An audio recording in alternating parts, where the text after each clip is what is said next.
Şimdi Serhat Bey'in bataryası geldi. Kartı taktık.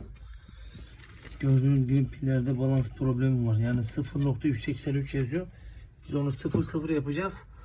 Ondan sonra olduktan sonra şarjda takıp testini yapıp makineye bağlayıp o şekilde teslimini yapacağız. Yani bizim derdimiz pilleri kurtarabilmek. Yani ne kadar daha uzun ömürlü olursa o kadar daha iyi oluyor. En azından daha geç gitmiş servis oluyor. En azından bir maliyet açısından da daha hesaplı oluyor. Ondan dolayı bu şekilde hizmet veriyoruz.